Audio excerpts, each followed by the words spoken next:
Hey polish fans, welcome to another video here at Wild Moon Lacquer. My name is Caroline and welcome to today's video. Today I wanted to just go over my nail routine with you since I am in dire need of some care.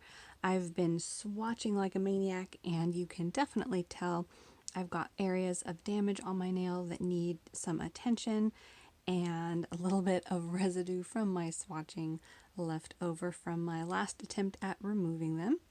So just thought I would take this opportunity to walk you through a little bit of my nail care routine and how you can learn a little bit of the basics if you aren't familiar with how to care for your nails at home.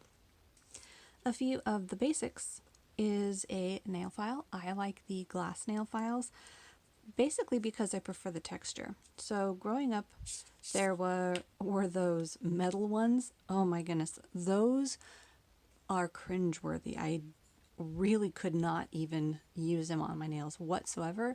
So growing up, I ended up using the paper files. Then a few years ago, I discovered the glass nail files, and the texture on them is very softly sanded. So it's very nice. It doesn't feel weird on the nail at all. It's very comfortable to use. So I suggest a nail file if you don't have a glass one available. A good paper one will also get the job done as well. I always suggest keeping one of these around. This is a little rosewood stick and it's got a flat end, at least on the ones I got, and a pointy end. The reason these are helpful is to help clear around your nail if you have any nail polish where you have gone over your nail bed and onto your skin. It makes it nice and easy to just sort of wipe that area clean without having to use any acetone if you don't want to get into your acetone again. And it's also a great tool to use for scratching while your nails are wet, for instance. It's inevitable when I paint my nails that the top of my head is going to itch. So having one of these little guys handy is really good so that you don't immediately smudge your wet nails. I also like to keep these around. These are lint-free little cotton squares. You can get these in large packs on eBay. And if you don't have these, you can use any type of cotton removal like pads or cotton balls, and that's just to clean your nails whether you have nail polish on them or in my case where you have little residue of nail polish. This will just help clean that off nicely. And then you'll need, of course, a base coat. Now, even if you're not planning on putting another nail polish on, I suggest wearing a good strengthening base coat just to protect your nails and to give them a little bit of strength, especially if you're working on problem nails like thinning, chipping, cracking, peeling, any of that. Using a nail hardener is definitely going to help in the long run.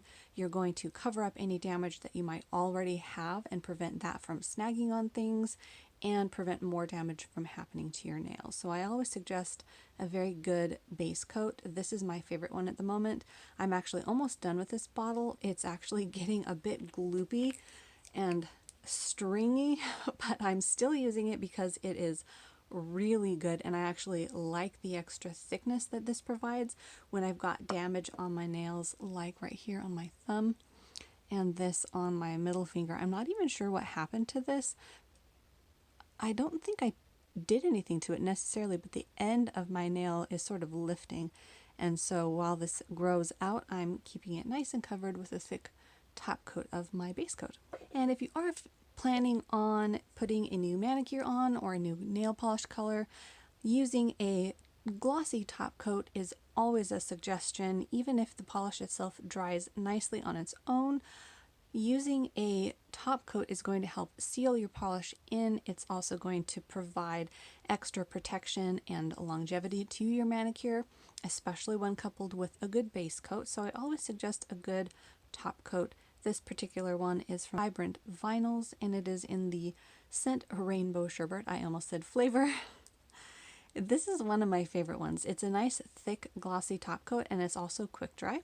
So it's a good way of helping your polish dry as well. And then of course, a given basic is some sort of nail polish remover. I usually get 100% acetone. That's just my preference. I know some people avoid 100% acetone because it is a little harsh on your nails. However, I use acetone antidote. A lot of indie makers make them. This particular scent that I put in this one is from Baroness X. It was one that I got through Polish Pickup. And essentially it's something that you add to a full bottle of your acetone, and it adds oils and moisturizers and a nice scent to it. So instead of drying out your nails when you remove your polish, it actually helps moisturize everything. And then lastly, in my nail polish essentials, I would recommend using a very good thick lotion. This particular one is from Lily Ann's Garden. Again, this was a PPU purchase, and this one is in Crayola Rainbow. I believe this was from, let's see, 7/19, so a long time ago, and it's still good. It still smells amazing. This particular one is a nice thick consistency, and that's going to provide you with a lot of really good moisturizing against your nails and your cuticle beds. And using products like this on a regular basis can improve your overall nail health and moisture and a whole bunch of other good things. So instead of just buying your typical hand cream, using something like this is going to have even more benefits to your nails themselves. So without further ado, let's get into actually using these items. So I'm going to start off with my acetone here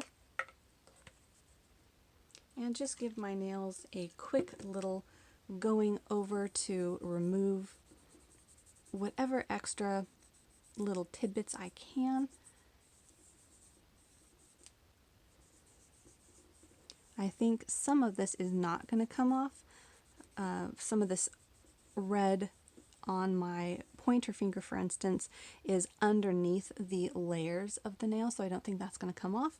But I just want to make sure that my nails are as clean as I can get them. And the reason why I'm using this, if I didn't mention it before, is it is lint-free. So when you use the cotton balls or the cotton swabs, they have a tendency of leaving your nails covered in fuzzies, and that can be very distracting when you're trying to repaint your nails. It can also make a mess.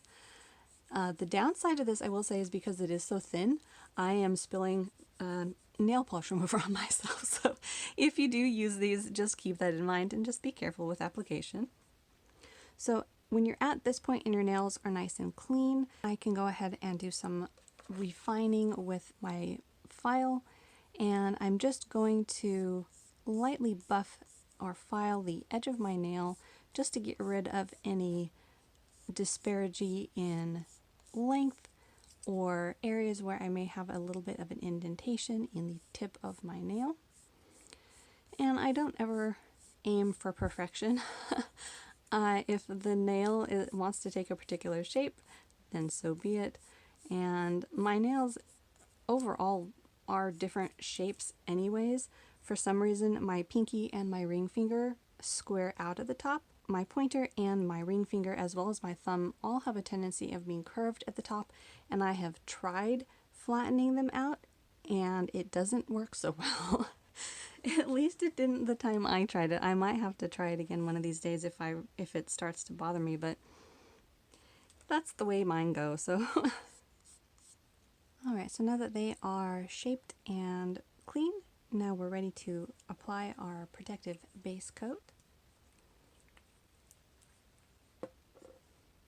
And yeah, this one is for sure extra thick, but that's going to provide a nice protective layer on each nail. At this thickness, I do notice that it requires a little bit of extra manipulation to get it on my nail in a productive way. But like I said, it's worth it to me. It's a good thick coat, and I do have a backup bottle. I'm just waiting until this one is all gone to open that one.